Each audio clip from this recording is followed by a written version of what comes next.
Last show of the year. Got to the finish line. Just.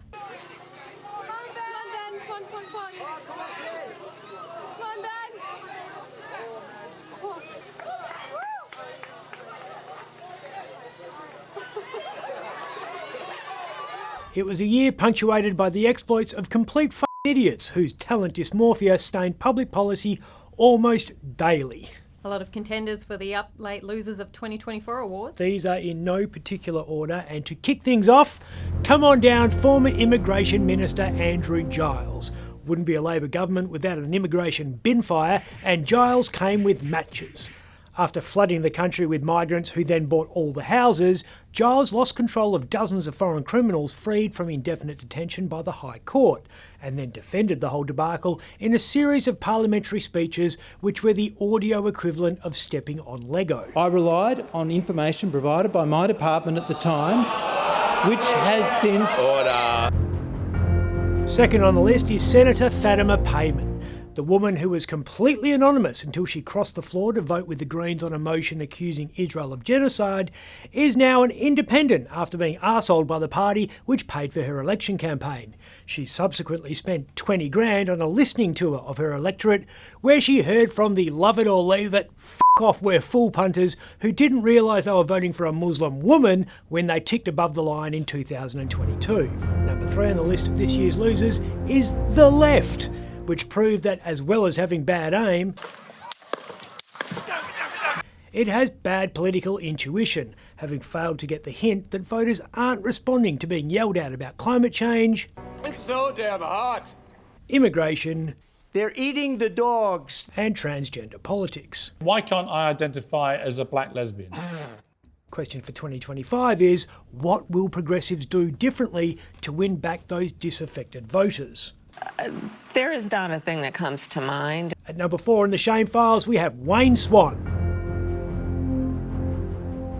We thought Wayne had reached rock bottom when he helped craft the Pink Bats program when he was treasurer. Turns out he brought a shovel. In 2024, the relevance-deprived former Polly concentrated so much on attacking Michelle Bullock for doing her job that he didn't realise the superannuation fund he chairs was denying insurance payouts to the hard-working people Wayne professed to champion as a Labor MP. That oversight occurred while the super contributions of hard-working members were used to bankroll lavish parties and payments to the CFMEU. CFMEU's got to be on the list. Oh, it is. A slow clap for the construction union, which allowed itself to get so riddled by bikers and gangsters, even the Australian Labor Party thought twice about accepting its donations. 6th loser for 2024 is... I'm Kevin. I'm from Queensland. Australia's ambassador to the US tried to bleach the internet of disparaging posts he made about Donald Trump. Kevin clearly ran out of white king because his tweets about the Donald being a destructive traitor to the West That's really bullshit. quickly resurfaced after MAGA Man won the Republican endorsement. Just fucking hopeless. The Federal Environment Minister's inclusion comes on the tails of her nature positive laws, which sought to ensure the environment was left better off after industry rapes and pillages the countryside. Tanya Plibersek was going to achieve this lofty aim by, amongst other measures, limiting drivers in the Pilbara to 40 kilometres an hour.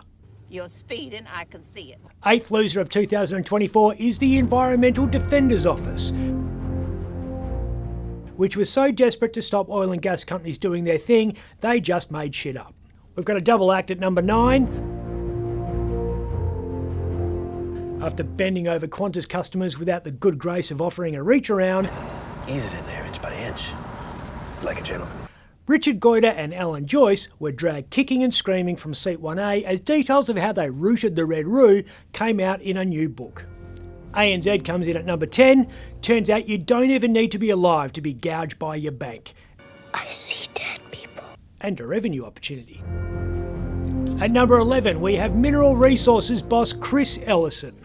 After being sprung shortchanging the ATO, Chris agreed to eventually step down as managing director of the ASX-listed mining giant, which means the rich lister's punishment will be not having to go to work every day and not having to front AGMs and listen to elderly investors who just want to chat. Ah, there's an interesting story behind this, nickel. While Ellison was caught with his hand in the cookie jar, Richard White was sprung with his paw on other sweet treats. The founder, major shareholder and CEO of logistics and software giant WiseTech was forced out of his own boardroom after he was sprung offering business advice with benefits. Good, baby. Very good. The Dirty Dozen of 2024. Here's to a whole year without getting hit by a lawsuit. Still a few days to go. Can I sue him? I want to sue him. Sue him. Sue him. I am going to sue him. Oh, yes. I'm Ben Harvey.